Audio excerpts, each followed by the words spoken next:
Welcome to Busy Bride 101, Wedding Planning Tips for the Bride on the Go. And I'm your host, Lisa G. McMillan, Wedding and Event Planner at Exquisite Events and Consulting. I've worked in this industry for over 15 years, and boy, this is still as exciting for me as day one. With every episode, I'll offer practical advice to inspire you as you embark on your new life in matrimony. So let's get started. Today's episode is entitled Speed Planning. If you're one of the many couples out there recently engaged and only have 6 months to plan your wedding, I have you covered. I dedicate this episode especially to you. I'll list the first 4 vital elements you'll need to concentrate on to kick off planning your wedding. Okay, here we go.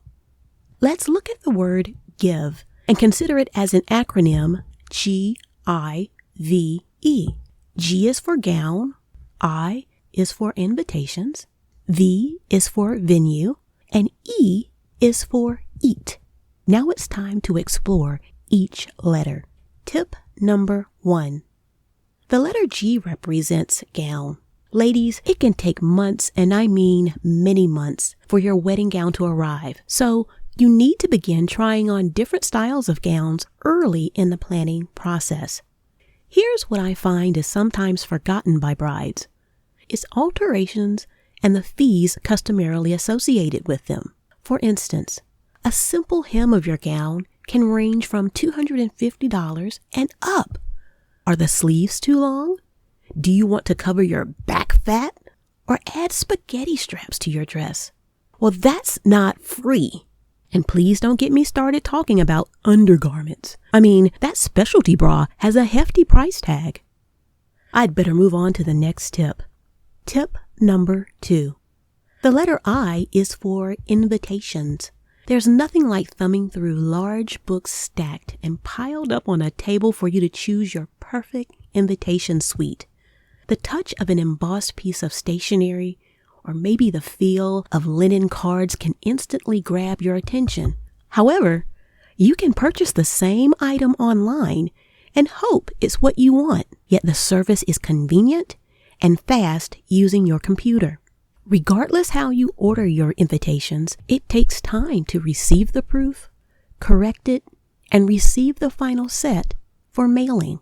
I recommend sending out your invitations 3 months before your wedding if you only have 6 months to plan your nuptials. Tip number 3. The letter V represents venue.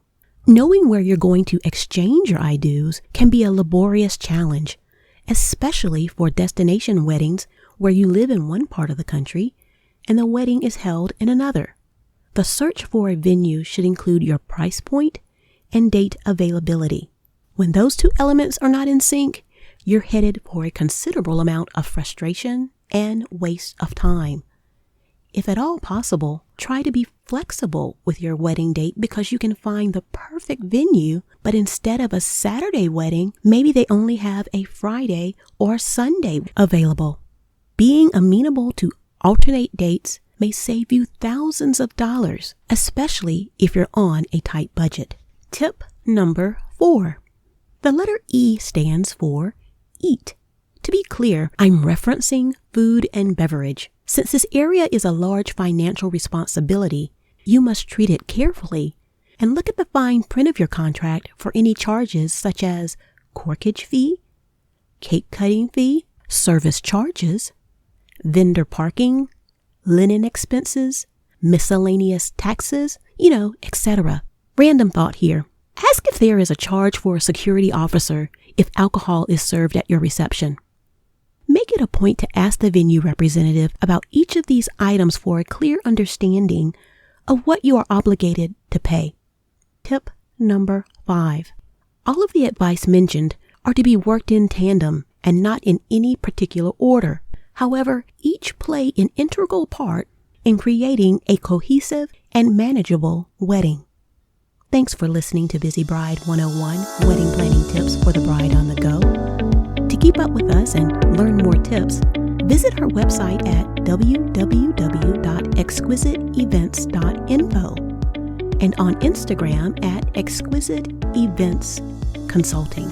Subscribe to get notified of new episodes and share with your friends. Always remember, your wedding is for the two of you.